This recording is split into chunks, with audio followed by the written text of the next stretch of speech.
Hey everybody, I would like to welcome you to another episode of Pop Culture Gems. This is a series where we talk to amazing creators, artists, cosplayers, voice actors, and so much more. If you like the interviews we do with these terrific guests, give us a thumbs up and subscribe to our YouTube channel, the CFG channel. We also release Pop Culture Gems on all podcast services, or go to our main website, confreaksandgeeks.com, to not miss an episode. Today, I am with two individuals who made my Saturday morning cartoon watching incredible. This showrunner writing duo has created and written in several projects like Street Fighter, the animated series, Mummies Alive, RoboCop, and so much more. But today, I want to talk about one of the most popular series that they were involved in, X-Men, the animated series. I would like to talk to Eric and Julia Lewald to the show. How are you doing today? Doing just fine. Thank you so much for having us on. Yeah, it's a real pleasure. Oh yes, it's great. The pleasure is all mine. I just, if I have a chance to talk about X-Men with someone, especially someone that was truly involved in my childhood, I will definitely do that. I will definitely choose that any day of the week. But let's get this started here. In the early 90s, Marvel was not the powerhouse as it is today. And at the time, they did not have an animated series for any of their heroes. The last Marvel animated series on television was Spider-Man and His Amazing Friends, which was 10 years prior, which is like in the early 80s. What had to be done to get X-Men, the animated series, to happen? A lot. Yeah, but mostly it comes down to the efforts of one person. Because back in during all that 10 years, there were people that believed X-Men could be a good show. Margaret Leish was working at Marvel Productions with Stan Lee and a number of the artists that ended up working on our show. But they just could not sell a Marvel property to Hollywood. Hollywood just didn't think, oh, that's just for, a couple of guys in their basements, reading comic books. It's just, that's not our people. It's not our audience. We need 10 times that many folks. And I want to jump in here. Way back then, you had 3 networks for Saturday morning TV if you were a kid, and you had some syndicated. You had ABC, NBC, CBS. That's where you watched your Saturday morning shows. Right. And none of them got Marvel. No. And so Margaret was just frustrated. She had a hand in a dozen wonderful shows. She was at Hanna-Barbera when they did Smurfs. She was at when she was at Marvel. They had Muppet Babies and Transformers. I mean, on the production side. On the production side. So she was on the production side of some of the best shows that happened during the 80s, but she just could not get anybody to even take her phone calls about doing an X-Men show. So what happens? The Fox network starts out as a little bitty network to compete with the big 3, and it's maybe getting 5% of the audience, and the other 3 are getting 95%. They start consolidating different syndicated channels around the country, trying to create a national coverage. But so they hire her. They said, "Look, we need somebody to make a Saturday morning group for us." I said, "Aha! Now I get my chance." So it's going to take me a year or 2 to get the shows up and running, but I'm going to get X-Men. I'm going to get Spider-Man. I'm going to get Batman. I'm going to Silver Surfer. These are things I believe, that she believed in. So that's how the offer came, because she was there and she put her job on the line. I mean, she showed the comic books to her bosses at Fox, and the bosses say, "This looks awful intense.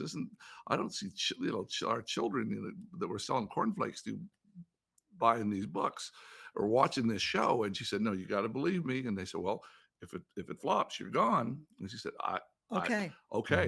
Done deal. Let me get started." So she hired the creatives that she'd worked with before. Her right-hand man, Sidney Iwanter, who was hands-on on all those shows all at once. Wow. This poor man giving notes to all of us. Those two believed in the core of what the X-Men was. And she hired people. She hired me because I'd done a year of Beetlejuice for her at Fox. And so she and Sydney thought I kind of had maybe the right tone or the right kind of heroic storytelling for the series. I didn't know the X-Men. Well, I got the call the night before we got started with all the big shots there in the room to get started on the show. And I said, "Oh, X-Men, that's a Marvel book, right?" So I had to learn it real fast, like in a Did you couple of weeks. do? Did you have to do the pitch, the initial pitch for it, or did? Thank goodness I didn't. There were a couple of our senior artists, Larry Houston and Will Minia, were there, and they were talking about what it needed to be, and they had memorized the X-Men. They'd read them since 1963, so there was no problem with the art on the artist side. And Margaret Lush, again, as president of Fox Kids, was going to make the show yeah, happen. and it was her Mhm. baby, it was her pitch, and she had worked with and befriended Stan Lee, so she for kind of years. had him on her side. But so Quit banging the they table. sold it, and I just had to be quiet until I got up to speed and got the scripts going. He had to be quiet Wow. during that meeting because then you were charged with, we need a Bible and a pilot in 2 weeks. Yeah. And there was no office space. There was nothing going on. You had to come home to our place and work on our And dining room table. no Oh my internet, goodness. nothing to Google. No Google. I had to go to friends and borrow old comic books Mhm. and Marvel reference books to see who was who and who meant what to who, and so all of that So happened wait, very, very in- fast. So you're telling me like in between, like a 2-week period to kind of put it? Was it the pilot, or was it actually It the first was episode? deciding what the whole world was, who we're going to use, what the first 13 stories were, not Right. to write them all, but the one paragraph version of Mhm. the first 13 stories, and get that checked off on, because we're starting late. It happens a lot out here. You say, okay, we're ready to go, but we're already 2 months behind. Oh my god! So you're telling me the main infrastructure of X-Men, the first season, was a 2-week a 2-week marathon? My head writer and buddy from college, Mark Edens, who he wrote on about 30 of them. He only took Yeah. credits for 18 or 19. Wow. So Best writer. we're sitting at our dining room Our table, dining room table. chugging back iced tea and Diet Coke. and calling up again people like Larry Houston, who knew the characters better, and we had a very nice man at Marvel named Bob Harris, who's in charge of all the Oh, X-Men yeah. books, and Mhm. I would fax him. Remember, it's before email. I would fax him with questions. Would Wolverine do this? Would Storm do this?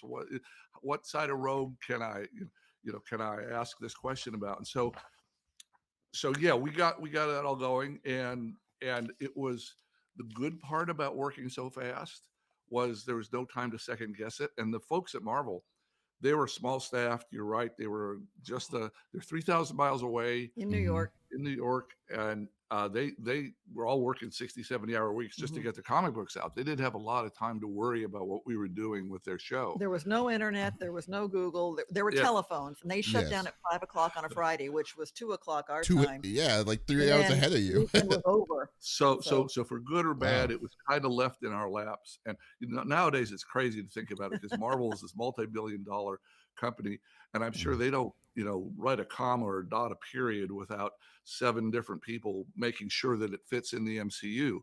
Mhm. None of that. This was us cobbling it together in our dining room. But I just want to show this, and I don't know if you this Yeah. is shameless plug department, but Eric and I have a book out called X-Men: The Art and Making of the Animated Series that that Marvel Disney asked us to do. Yay! But just to show you how primitive, this is a page of the stuff that Larry Houston faxed over to Eric. This is the level we're talking Yeah. about. That And is no- faxing. Oh, black and white. and notice Larry scratched through Xavier and said, "Oh no, he's in a wheelchair now." It's This like- is the level of guidance and Yeah. information Eric had Yeah. back then. Yeah. Oh, okay, all right, but, go. but the good part was we had enough people on staff that absolutely loved and understood what the X-Men were all about, Mhm. so that we couldn't go too far wrong without them That's pointing true. it out to us.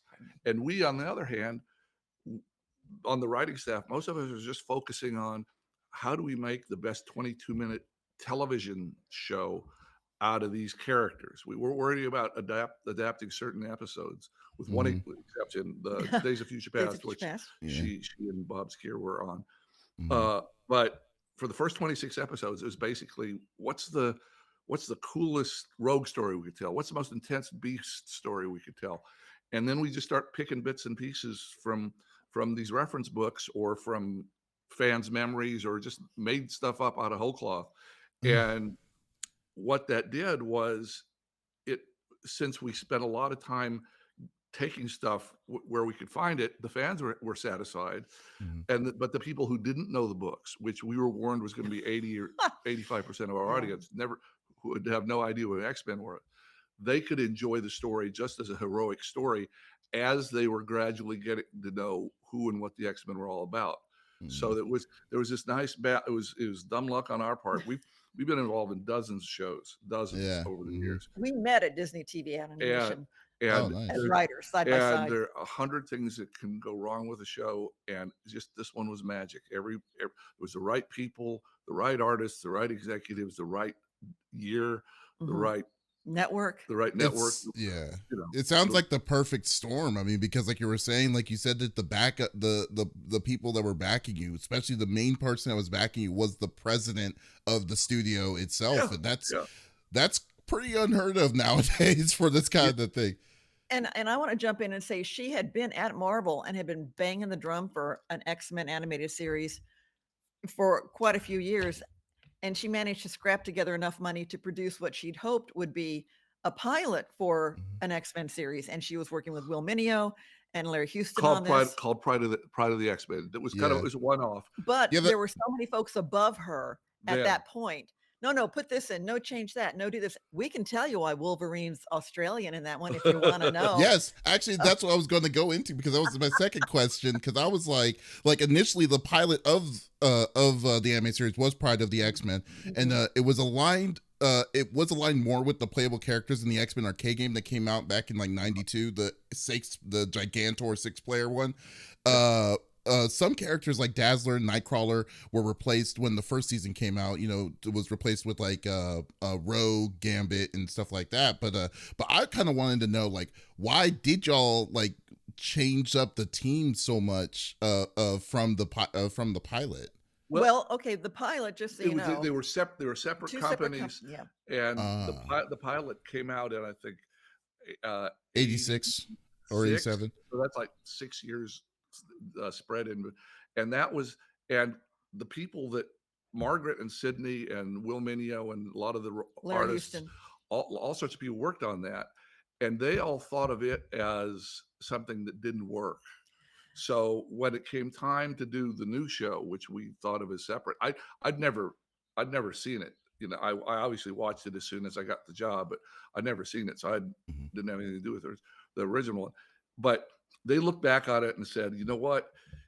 They made Wolverine Australian because Crocodile Dundee was popular that year. So there were a lot of the guys above Margaret, a lot of business marketing decisions made like that just were terrible. And then they threw in like 30 different characters in 22 minutes, and it wasn't time to get to know any of them. But in a craven effort to sell toy products. Yeah, it's like, we got to put them all there because we're going to have action figures for all of them.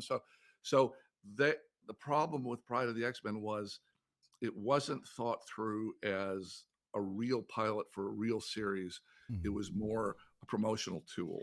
And that's why people didn't gravitate to it. The right people were there, but they weren't in charge. And it wasn't until 4 years later at Fox Kids that fortunately those folks had gone through the Pride of the X-Men experience. And there were many times at the beginning of X-Men, the animated series, where each one of them at one point said, no, this is how I'm going to do it, or I'm going to walk. You can let me go. No. Because all during that first year, it takes about 9 months from the time you decide, we're going to do Night of the Sentinels, till you get it written and storyboarded and animated and recorded and cut together and the music. Oh my God. Yeah. That's 9 months. Yes. Yeah. Because if you remember, every cell was hand painted. Yeah. And you maybe 800,000 or 900,000 hand painted cells for one episode. No computer. Yeah. And so that's how long it took. And during that time, when we're waiting to see what the show's, because it takes 6 months before we can really even see and listen to an episode. During that time, there are people that maybe wanted to throw the 2 cents worth in and change it around, make it a lot younger, make it sillier, make it whatever it is, change the tone and focus and the stories in it. And some of those people had a certain voice or had a certain leverage, and to the person, those on the writing side, those on the art side, and our executives at Fox just said, no, look, we know what we're doing here. We're not changing this. And there was some serious pressure to make it a different show. And as Julia said, there would become times where at the end of the week they'd say, look, if you keep wanting pushing this in the wrong direction, we'll all just walk, because we don't want to end up with what happened on Pride of the X-Men. We weren't happy with the way the story went or where the characters went.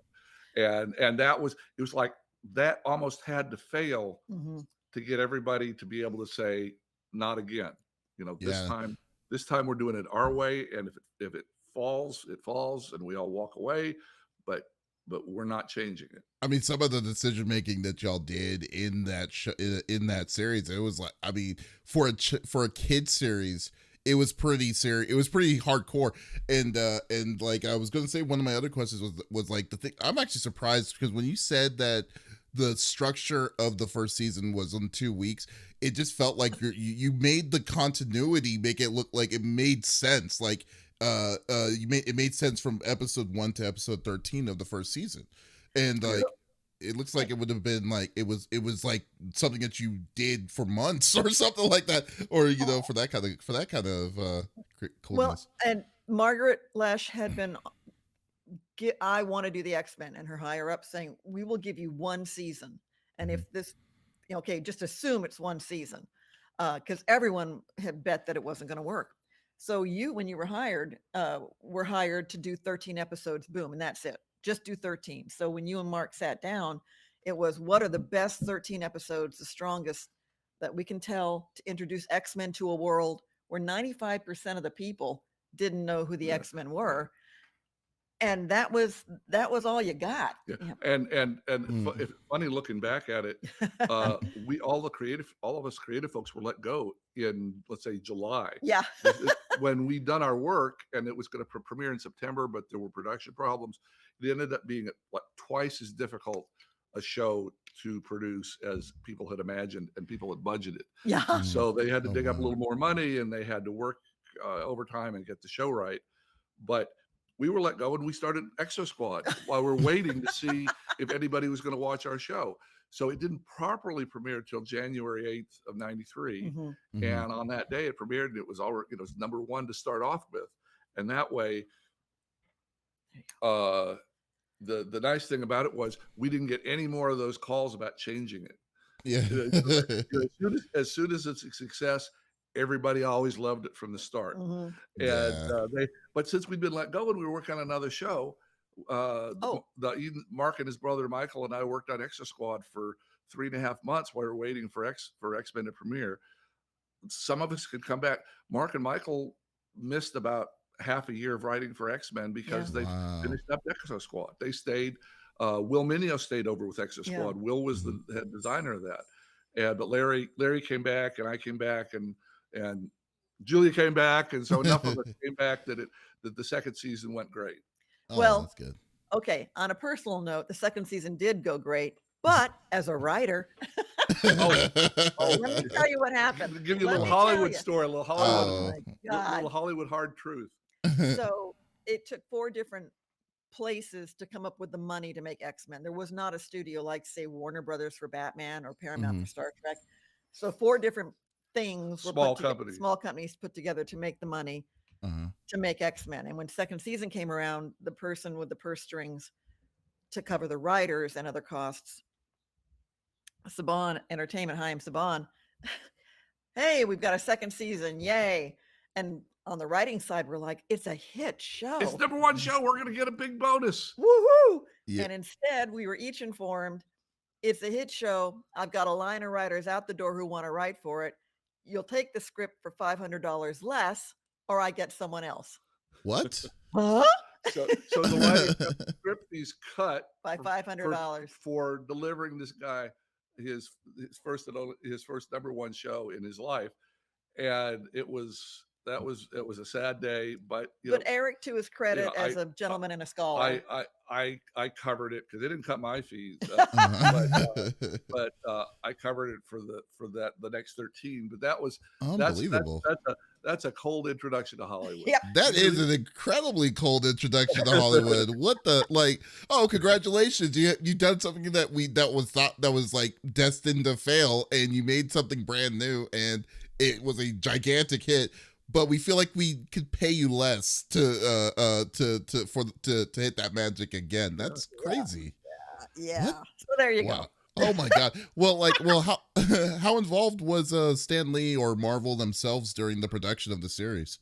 As I said, the gentleman Bob Harris, who was in charge of the books In New York, in New York, he and Joe Calamari, who's a great name, Joey the Squid, Joey the Squid. who'd Oh been with wow. Marvel forever. He was an attorney. I would send them every single thing we came up with, every idea, every premise, every outline, every script, every revision of every script, so they could weigh in on it and they could say, I'm just not sure that the second part of the story is working yet, or has specific notes. So they had the opportunity. Bob was incredibly busy, so sometimes his notes were lighter than others. How many X books did they get Yeah. out of that time? Yeah, A I think lot he of had 3 or 4 X books to get out Yeah. of. Oh, But wow. but so Wow. they were helpful. But the nice thing that Margaret had set up at Fox was that it was Fox's show. So if it came to where there was an episode that we liked that Marvel didn't care for, we just say, we'll try to adjust it a little bit, but we really like the show, so we're keeping it. And shucks, we're sorry, they didn't have final say. Oh, I nice. did not. I'm sorry, Marvel Marvel did not have final say. Oh my So, God. which is totally hard to believe looking at right now. But so basically, it was our show, and our bosses were Margaret and Sydney. Mhm. And if they were good with something, we ran with it. And that didn't happen that often, that Mhm. Marvel didn't care for something, and I had to, and we didn't find some middle ground that made us both happy. Usually we could, and as far as Stan went, Stan, it's funny, Stan had been like the biggest name in the history forever, and Mhm. rightfully so. But Mhm. he'd been involved with writing the comics from like World War II to about the The early 80s. 70s, the Oh early yeah. 70s. Yeah. And his name kept being on absolutely everything. I mean, obviously his name was on every movie, Mhm. but he wasn't creatively involved in creating the movies. He was executive producer on every one of the big movies, but it wasn't like he was in on the writing team. He was on the Spider-Man show. He Oh was yeah. heavily involved creatively on the Spider-Man show, but on our show, he was one of the folks. He had a much younger idea. The X-Men that he and Jack Kirby had come up with in 1963 were a bunch of American teenagers, Mhm. like 5 guys and a girl, and the X-Men book had gone out of publication because it didn't quite work Go all the way. Yeah. in 1970. But when it came back in 75 as renewed, rebirthed, it was a very different group of people, and it was an international, multiracial group of people. Adulting. Yeah, and they've gotten Mhm. older, they got more intense, they got more everything about it. It was like post Watergate, it was post Vietnam. It was just gotten Yeah. much more serious Yeah. than the early stuff in the 60s. And Stan didn't really know the later books. His memory was of when they all had blue suits and they were wisecracking our teenagers. Yeah. And so when we would start getting some notes from him the first season, I just kept on trying to gently push back and say, that's not really our show. If we try to do that, it's just going to turn it upside down. It's not going to work. And there was a big moment where we had Stan was getting frustrated that we weren't changing the show the way he wanted us to. Yeah. And we just had to have a big moment with Margaret's boss, with the head of the actual all of Fox Television, to say, we're all committed to the older, newer, tougher, more challenging version. And we love Stan and respect him, and we'll always read everything he suggests. But one of us has to run the Yeah. show. And if it's going to be Eric, that's great. If it's going to be Stan, Eric says, fine. I'll give up the best job I ever had, but it's your money, Fox. You make a decision. Well, But then we again, had it to have, just. I we mean, had it to just have seems that. like the. Oh, I'm sorry, but I just say we had to have Yeah. that meeting to clear that up. And once it was this big shit, Stan went on to other stuff, went on to Spider-Man, and everybody was fine. But until the show came out, I think he sincerely believed that if we made it like the current, like the Like what it- Chris Claremont comics, like the 90s Yeah. comics, that it would be terrible and it would be a failure and the kids wouldn't get it. So he just sincerely had a different vision for the show. And that was obviously that was tough for me. I didn't want to have a fight with Stan Lee. Who wants to do that? That'll be a But- crazy story to tell in the future, though. I will say, Oh, it's like, yeah, I put my foot down to say no to Stan Lee's creation. So I mean, that's me. Yeah. But then again, though, too, I mean, like the universe, like you said, is a night and day difference of what Stan Lee did right. If anything, it was probably more closer to Chris Claremont's the Chris Claremont storyline at the time that it was running. And also, like, I believe the animated series also did an upgrade of the outfit, so that was like also Jim Lee's Jim Lee's style of art too, on top of all of that. So it's Absolutely. just like, And yeah, we had the pleasure of working with Stan Lee after many times after. So there's no hard feelings there. No. Stan understood. But it was tense Yeah. there for a Yeah, while yeah. because no one knew if X-Men was going to work. No one. Yeah, and a knew. lot of people had a lot of money wrapped up in this. and we are, we're all in our early 30s, and we're just saying, look, trust us. This is going to be fine. And Margaret Lesh leading the way. and Margaret Lesh. Margaret backing us every time. Yeah. all right. And thank goodness for her, because we've been involved in shows that we thought were going to be as good or close to as good as X-Men. And you make a couple wrong decisions, a couple cooks throw a few things into the mix, Yeah. and it doesn't work. That's unbelievable, like how much freedom you had on the show. We look back, we're so grateful, that just basically nobody looking over our shoulder. We had to work so fast, and they needed it so fast. And yeah, everybody, that there's an advantage of that. We've worked, the reverse of it is we were working at Disney TV animation. Loved it. Loved wonderful people. We were there for 3 years on staff. That's where we met. Mm-hmm. So what y'all do? Did y'all do like Tailspin or like Chippendale and all that? Where's my She wrote 14 Chippendale Rescue Rangers, more than any other. Oh my god! That's so old school Disney afternoon. Oh, that's great. Yeah. Tailspin, Goof Troop, Darkwing Duck, and Winnie the Pooh. Yeah. Chippendale. At Disney, they had lots of money. They had lots of time. They had a huge staff. Most writers. talented you'll ever find. Some of the nicest people. But that let them, why don't we rethink that and do a 7th take on that story? On the executive side. Or maybe an 8th take on that story. Maybe we come versus X-Men, which is just we need that song written tonight. We need that script out in the morning. Very, very different experiences. And I'm sorry, what were you gonna say? I know you got a lot of questions, but I just wanted, since we're kind of at this point in the story, one of those things that could have gone horribly wrong was the casting of the voice talent for the series, and that was taking place up in Toronto, Canada. Again, money considerations. My goodness. And if the show had been, if it had been just, you got the voices came back, you'd send up a bunch of sides for the people to audition and read these sides to determine who these voices would be for the cast for X-Men. And they came back, and it sounded like X-Men Scooby-Doo. Because Toronto has a very talented pool, but that's what they were used to. Yeah, I mean, they're good people. They did the voices for Beetlejuice. They are good, top of the line professional voice actors. But we tried to explain to them how adult we wanted this to sound, and it just didn't register. They said, "Yeah, we understand. We'll make it. We'll turn the knob a little bit. Don't worry. Our people know how to do cartoons."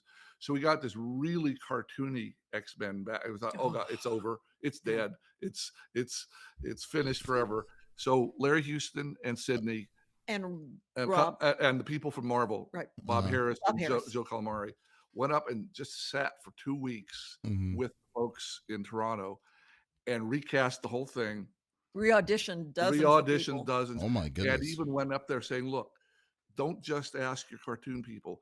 Ask some of your Shakespearean theater people. Big theater You know, crew in yeah, Toronto. big theater Wow. world in Toronto. Get people with some gravitas to their voice. Get people some drama and add to their voice. And so that, when they redid it, that's, I think, one reason the voices are so perfect and so wonderful. Yeah. It's like they overcompensated. They said, oh, we don't want to disappoint these folks again. We're running out of time. Let's just get the most intense 8, 9, 10 people we can find. That And they is did. crazy. That, I mean, And- y'all did. I mean, y'all did an insane job on that. If that's the case, because yeah, you're totally right. All the voices did fit the characters. What was that with I mean Bob that. Harris when he first heard Cal Dodd come in to read for Wolverine? Oh, And Sydney Iwander in the booth, Cal's, who is this character? What is he? And Sydney, I think, said, he's feral. That's all Sydney said. He's and a then wild man. He's feral. And so Cal growled. just started growling in the microphone, and Bob Harris's head snapped around and And said, everybody's jumping up and down. Yeah, that's a guy. that's Wolverine. That's our Wolverine. Growl again. Come on, yeah. not the Australian guy from the No. 80s. That's funny. Like how far ahead? I mean, besides the 2-week marathon that you did in the first season, we already know that. But like, how far ahead were you planning while making the series? Well, After on, like, yeah, the way it would work for us, it was kind of like the season by season, it was year by year. Mhm. We got the 13 episodes. yeah, per. we'd get Mhm. the order to do the first 13, and that took from February to mid-February to mid-July Mhm. to finish, The writing. thinking up the stories, assigning it to writers, stretching the premises, stretching it 10-page outlines, stretching it to 40-page scripts, getting every, Marvel would have would have notes, and Fox would have notes, and the artists, like Larry, would have notes. Mhm. And so we'd make a couple revisions, and then boom, they get up and be recorded. But it took that however many months that is, 5 months, to go from we're doing the show to we're done with those 13 scripts are locked, they're off into production, they've been storyboarded, we're done.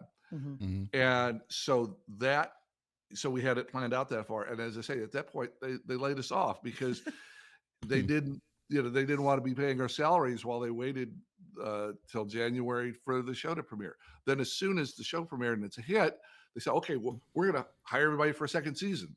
Well, Mhm. then again, you're back going fast because it's now mid-January and you're still having to try to hit for the fall. So the second season was Oh a my little goodness. easier, a little more Mhm. time. Mhm. And we knew our show and we knew successful. So there's a lot of energy in that. But then, so we were done with that. And again, if that had been it, 26 episodes, that would have been cool. We would have gone on to do another show. But Mhm. at a certain point along in the writing of the second season, before we were laid off, before we had a pause or hiatus there, it was just doing so well. It was just making everybody so much money that they all got their heads together and said, we're going to commit to 3 more seasons. Boom, boom, boom, boom, boom, boom, Oh my 39 goodness. more.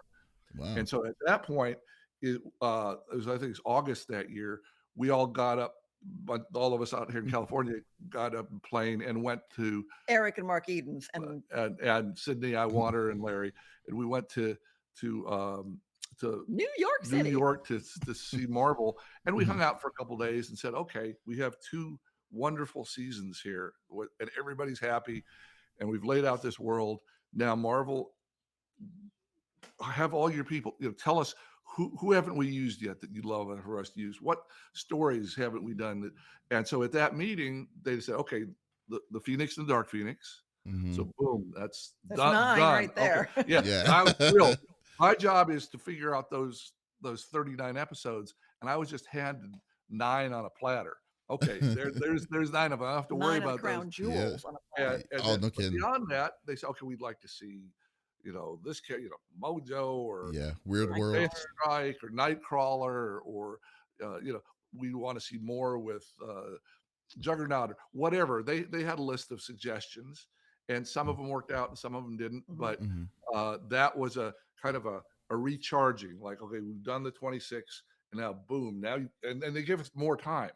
They were making enough money that we were doing a script a week, and now we had like 10 days, so we had like a week and a half per script. So we had more time to think it through and hired the people we wanted to hire, and So it that sort wasn't like it wasn't as much of a rush job I mean, usually the But first season usually is the nightmare season yeah, because that's the one where it's like a make or break. But yeah. Mhm. yeah, but I mean, I just find it very interesting. Like, I mean, X-Men the anime series lasted for 5 seasons, and even throughout that whole time, it just felt that you were telling a continuous story, even though there were different like plot lines. Like, I mean, they went to space, they went to weird world, they did all these different kinds of things.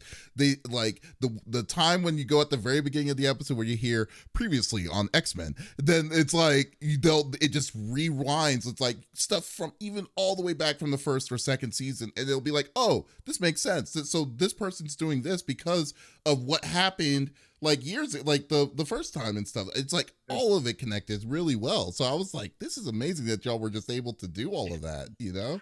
I want to give a shout out to a woman named Sharon Janis, Yeah. who was the editor for the series. And there was tremendous pushback. Will Mineo said comic books tell a story sequentially. The X-Men needs to have that kind of feel of telling Mhm. stories sequentially, And there's a lot of pushback because they don't want to do that in case episode 3 comes back bad. They which is what have to happened. wait on Mhm. episode 4. But But so the idea of telling sequentially, there were again pushback. Kids aren't going to remember. La, da, da, da, da, da, da. Well, Sharon Janis said, if I can craft a little recap for the start of some of the episodes, previously, previously on, and Mhm. I'll do that. That will save you anywhere from 20 to 45 seconds of animation that you don't have to pay for new, because I'm using clips from old shows. And the so money they goes, went for that they went for that in a heartbeat. she's saving us 20 to 45 seconds. Yeah. So Oh, it's that that's kind of scrambling. So it was her doing, and Mhm. she was really good at it. Really She good. had done it for yeah, years she was incredible. in primetime stuff before, and she was a really tight editor. She and the producer Scott Thomas both had serious editing experience, and so Mhm. if you look back, a lot of the shows, certainly the shows in the 70s and 80s, were very slow, but Mm. even some of our contemporaries were kind of leisurely paced, and our guys, boom, boom, boom, boom, boom. Those guys had from all the way down, from the artists to the writers to the editors, we all wanted this thing to really rock. No, And yeah. so now looking back, it doesn't feel dated and slow. It feels like the right Mm-mm. pace, because more modern stuff now moves faster. Mm. So one of the things, if you start from the beginning, as one should, as we're getting ready for the next stuff with X-Men coming out with Disney Plus in the fall, hopefully, fingers crossed. Um, if you start at the beginning, the first season, sequential big episodes of arc, a big story arc. Mhm. Second season, you got the Savage Land, but the Savage Land, you guys figured out, you and Mark, how to do it cleverly, where you had 2-minute Savage Land Mhm. chunks on each of the episodes. So that continued Yeah. in order, and the stories in between that went with that minute and a half or whatever in the Savage Land, those were kind of interchangeable. If you look at them, they seem like it's progressing, but Mhm. they actually, we were warned, okay, we don't know if we can do them in a row anymore. We said, well, can you just give us like that minute and a half, for And the so Savage Land? so And all the Mhm. Savage Land stuff was written written and and produced first. first before the rest of the Oh. episode So it would be started. ready no matter what. It would be ready to pull you along through that second season. So you did like And one episode of the Savage Land itself, and then but you just cut the episode into small bits, and then just It was always prolonged it, it. planned as small bits. yeah, It was always it was planned as planned as 2-minute small bits, chunks. but yeah, we had Okay. did Russ write on? I I think think my brother-in-law wrote on it. uh, We sat down and said, okay, here's a two-parter to open the season. There's going to be a two-parter at the end, and we need nine little bits in between.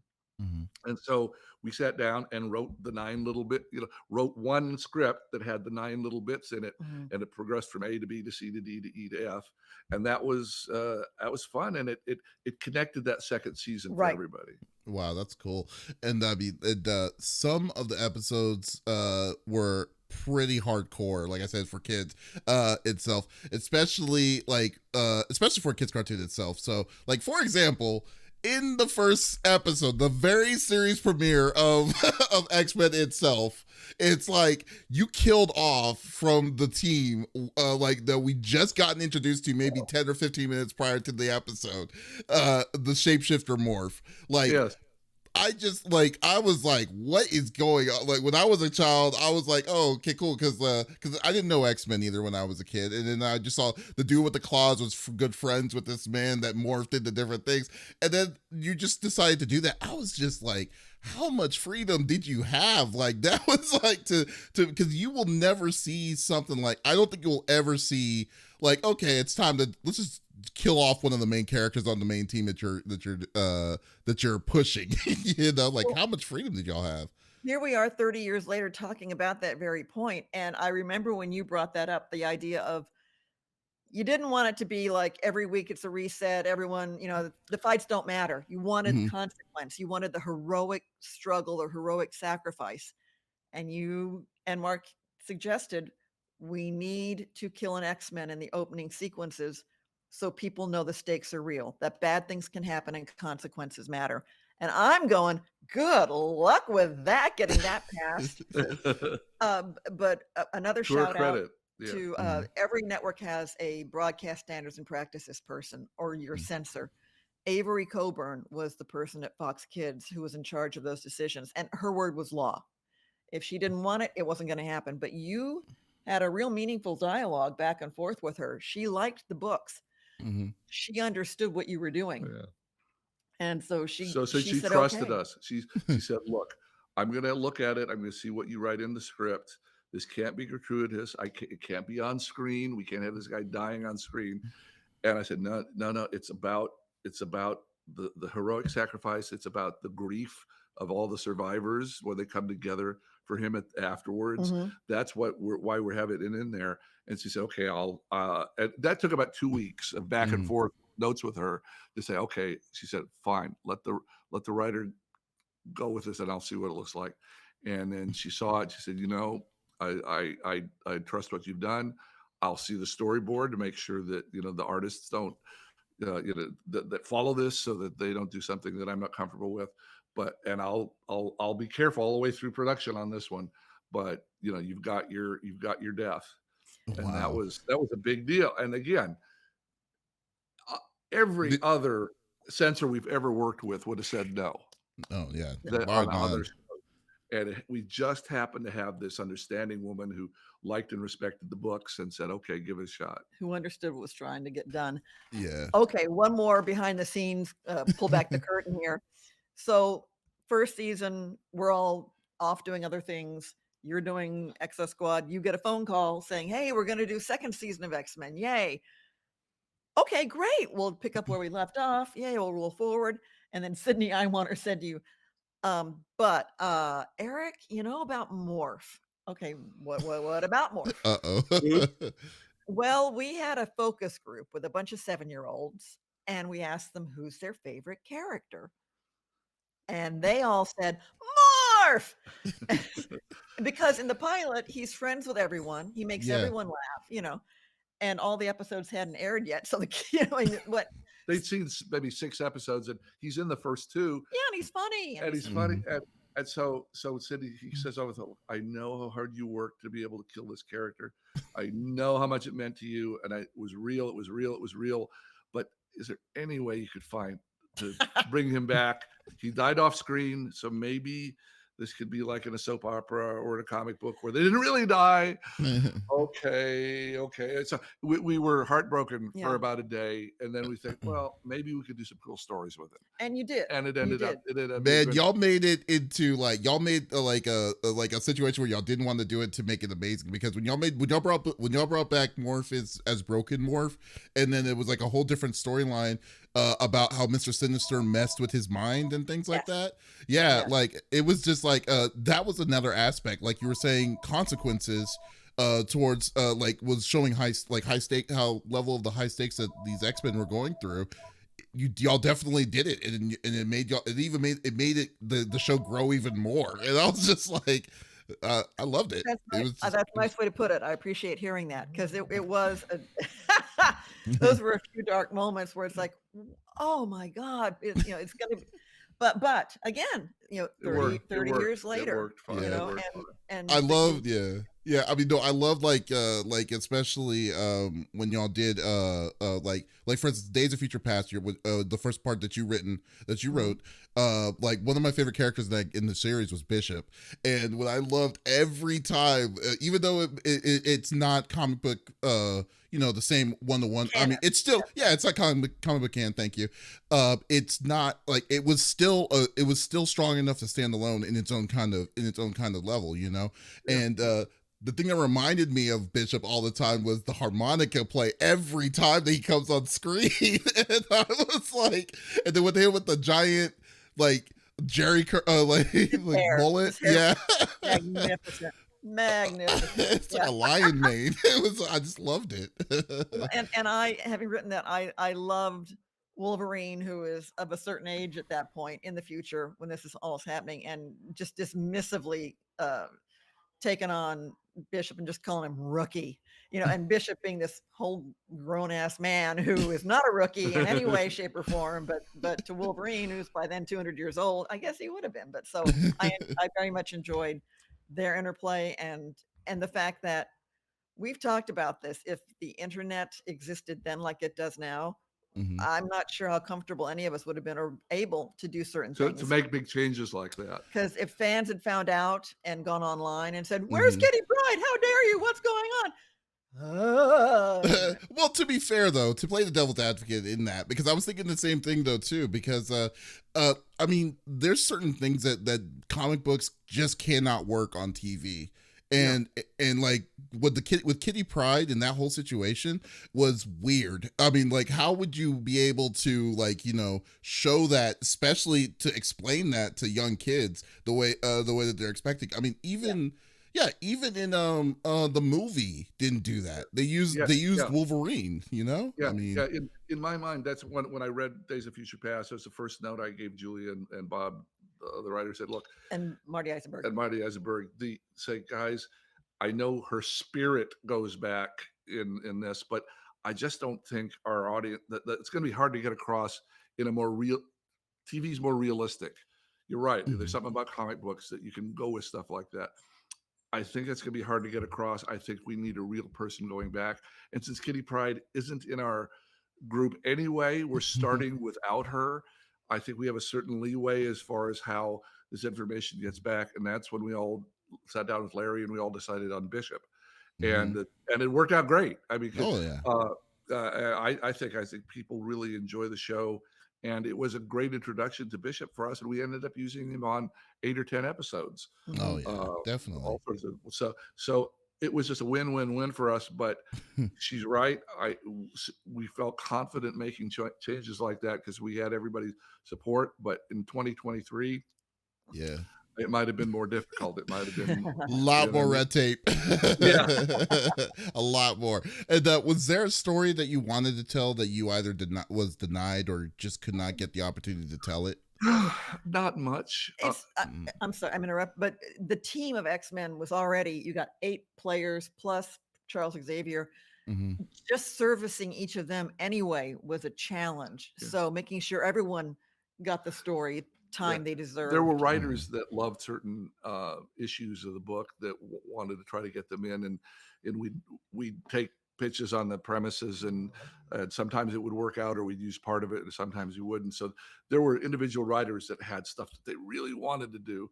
mhm, There was one episode, uh, if you have a bigger budget and a bigger staff, people are used to cranking out scripts and getting to a point and throwing out 3 or 4 that they just finally decide, well, it was close, but it didn't quite work.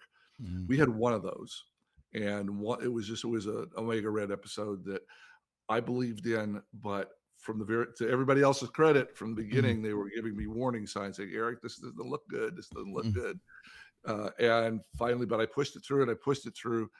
And the writer and I, hand in the script, and everybody says, no, done. So you got to Mhm. throw this one out. And so what, in our low budget world, what that meant was my boss, Sydney, saying, okay, Eric, you blew this one. It's Friday. We need a fresh script by Monday. you're going to come up with a whole new Omega Red story over the weekend, and you're going to write 40 pages, and it's going to have to be good My because goodness. we don't have the money to pay a writer to come in and spend Yeah. 3 weeks redoing this, and we Mhm. need so that I nailed myself by Mhm. hanging out to a story that I thought was good and the writer thought was good. And in retrospect, I've read it recently. It wasn't very good. You know, we all have our down days, and everybody else was right this time, and it just cost me a lost weekend.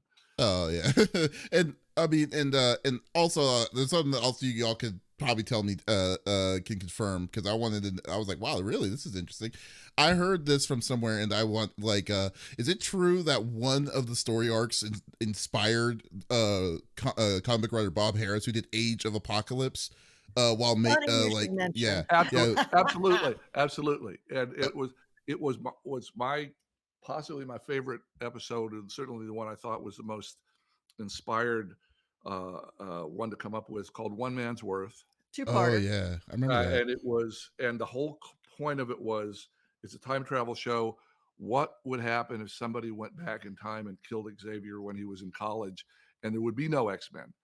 And what that does is it makes the audience think, Oh. this is the X-Men's impact on the world, and I'm showing you a future world where someone's gone back and made them never happen, and how bad would that be for the world? And so, of course, I'm stealing from two of my favorite stories. One of them is One man. one It's a of Wonderful Life. one of them is It's a Wonderful Life with Jimmy Stewart, And and, then Mhm. Star and Trek. the angel shows him what the world would have been like if he'd never lived. Mhm. And the other one was City on the Edge of Forever, which is a Star Trek episode from the end of the first season, Yeah. where this time travel portal shows Kirk what would happen if he saves the life of a woman he's fallen in love with. If he saves her life, she's a pacifist. U.S. doesn't go into World War II. Hitler takes over the planet. Everything my goes all to goodness. hell. It was a very cool idea. Mhm. Harlan Ellison, of course, Mhm. brilliant idea. Uh, so that one, to me, was, just, I thought it was a wonderful idea. For some reason, it took us forever. Got Time travel stories are hard. Yeah. The logic gets twisted, and people have different ideas about it. So we pitched that story, and we sent it to Bob, like we sent all of them. Right. Mhm. He has, And so he had it, and we were developing it, and we had, I'd say, the first two outlines, maybe even the first two scripts, Hey. first drafts of the script set. And he was out visiting, evidently. I didn't know the timeline on this, but it's in one of the Apocalypse comic books, Right. where they mentioned this, where he came out and spent a few days with us and looked over all the stuff we were doing. And he said, that would be cool for something in the books. And so he took that back to New York with him. And while we were polishing up the script, and while we were storyboarding and animating and getting it all done, he got a bunch of people together, said, we're going to do. This is so some of the work that they started doing for the Age of Apocalypse series of books, Uh-huh. because the script writing took so long. Larry Houston was able to utilize some of that art into the script. So since it took us, Oh wow. So it took us 6 months to get to the storyboard and design part on that. Within that 6 months, they'd committed over at Marvel to try to make this. They didn't know what to call it, I guess, at the time, but Age of Apocalypse series of books. And so they started drawing stuff. And so Larry called them and said, well, what are you drawing? And so he said, well, wouldn't it be cool if I used a few of those, in the actual design for the show that you're basing it on? Very cool. So back and forth. So the show, the One Man's Worth. One Man's Worth comes out, and around the same time, maybe a month later or so, the first issue of Age of Apocalypse comes out. And so it didn't occur to people that usually we take from the books. It didn't occur to the people at the time that they saw our story and they ran with it. And that which made us feel great, because we'd taken so much from them, like from Chris Claremont's stories and other things, taken so much to make our show, the fact that they found something special that we'd originated. You'd originated. Yeah. Wake up, like going to bed one night, say, what man's worth? I know what we need to do. So that come out of my head, and now was the basis for something that they did so spectacularly. I mean, obviously, that was like 3 years work of 100 talented people, and it's this spark of an idea, which I stole from somebody else already.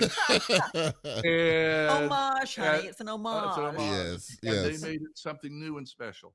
So that was, I felt gratitude that there, as the fans were a little confused for a while which one came first, Right. but we can tell you it was one man's worth. And boy, you know, what a great thing to be part of, because I think was. that's the best thing that the X-Men have done since our show. You know, since the mid '90s now to the mid '20s. In the last 30 years, I think Age of Apocalypse is probably the best thing that they've done. I mean, for an off series like that, yeah, most definitely, I would definitely agree, because it's just like because y'all got me into liking the X-Men, to be honest with you, from when I was growing up, and then when they were saying, oh, this is like Wolverine with one arm and Cyclops with one eye and stuff like that, I was like, oh, this is going to be a cool experience and stuff. And then later on, when I was told, oh yeah, they got that from the animated series, I'm like, no, they didn't. There's no way. But now since I heard it directly, that makes sense. That's so awesome. And my final question is that one could argue that X-Men animated series was the beginning of Marvel getting more serious in animation in the 90s. Soon after, there were shows like Fantastic Four, Spider-Man, Silver Surfer, and more. Looking back at it and its amazing 5-year run, how much of a special place does X-Men the animated series hold for you two? Well, I'll tell you this, and we are so thrilled, but we're thrilled at 30 years later. We weren't real sure. We knew the show was a big hit when it came out, and it afforded us multiple employment opportunities over the years. But when the movies came out, it's like, oh, they used our team. Those were our babies that they put up there. But we had not been attending cons or fests, and the internet was not what it was until a few years ago in terms of fans reaching out. We did not know. How many hundreds of millions of people watched the show. And we started going to cons 6 years ago when we wrote our first book on the series called Previously on X-Men, an oral history of the making of the show. And we went online and started talking to people and realized that X-Men had shown everywhere. There were not just Americans and Canadians that grew up being a favorite show of theirs, but just Latin America, Arab countries, all of Europe, all of Asia. We didn't know. We bump into people. We bumped into people in Singapore. We're in Singapore, and I'm wearing this jacket. And I love that. The Malaysian TSA workers run up to us and say, X-Men was my favorite. I'm growing up. They don't know who we are. They just thought this is, oh my God, I loved X-Men. I said, you watched X-Men? Yeah. And we've gotten the impression from people all over that it just, everybody has a favorite song. Everybody has a favorite TV show that just struck them right. It's an iconic theme song. I mean, at this point, it's a very iconic theme song. So Wasserman. Yeah. And we have those things as fans. I mean, we had those moments as fans where something just stayed with us our whole life and just grabbed us and forever and will always be a favorite. The fact that we were able to be part of something that did that for hundreds of millions of people is just, it's crazy. It's crazy. It blows your mind. It does. We couldn't be more grateful. But when nowadays, if someone says X-Men, and then y'all have a genre and then y'allself, with it itself, they always call it 92 X-Men.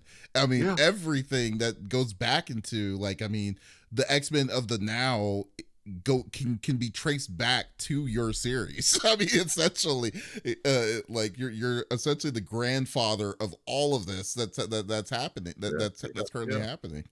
So that's unbelievable. I'd have to say it. It is. Thank you for that. It is, though. It's unbelievable to us. It's still unbelievable to us. And we just got the most wonderful thing, the new show coming out, X-Men '97, which come out this fall on Disney Plus. the fact that it's a bunch of fans of our show that have put this together, Mhm. and they are making it a continuation of our show, not some new spin-off, or not different characters, or not a different world. It is as if it starts back up a few weeks after ours ended. Wow. So if you want to get ready for X-Men 97, go back and do a Obvi- rewatch of X-Men the Animated Series, and you'll be ready. And obviously, these people all have, they have the perspective of people 30, a generation and a half younger. They've been Mhm. through different things. They'll have their own take on some of the stories, but they all came to this out of a love for what our show was. Yeah, that's huge. And that's just huge. Yeah. It's so we're really looking forward to it coming out. We have a small. They have us on as consultants. They invited us back as consulting producers for the show with Larry Houston, which they never do that in Hollywood. Yeah. And Larry Houston too. So he was in charge of the Yeah. art and everything. Oh man. Right. Uh-huh. In fact, they announced last San Diego. at San Diego that they've hired Larry to design their opening credits. Are you serious? Oh wow, that's crazy. That is so awesome. Such a great honor to do. I just, all I pray on is I just hope the continuity holds to kind of like how the original one was, because like, I mean, it's Disney, so I'm kind of wondering if it's going to be watered down comparatively to how it's going to be. But I am looking forward to seeing X-Men 97. There you go. Okay. There you go. As are we.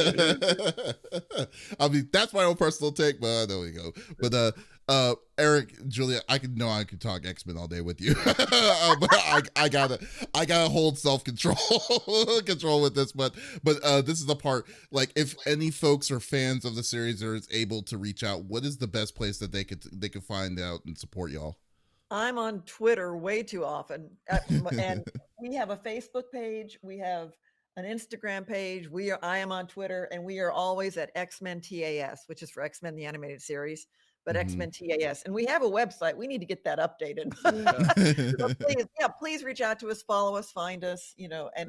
And we are hoping, with COVID kind of behind us, we are excited to get out there and start going to more cons. So if you have cons in your neighborhood, let them know if you'd like to see us. We'd love to come talk. Yeah, we'll do. Well, thank you, Eric, Julia, for your time, and I hope everything. Thank you so much for making a terrific show. So I just want to say that out up front. All right. Thank you so much. And guys, thank you once again. If you definitely love interviews like this, speaking to some awesome people, definitely go check us out on our website, confreaksandgeeks.com, or go to our any podcast services out there on Pop Culture Gems. So once again, this is Davis signing out. Y'all, take it easy. All right, great.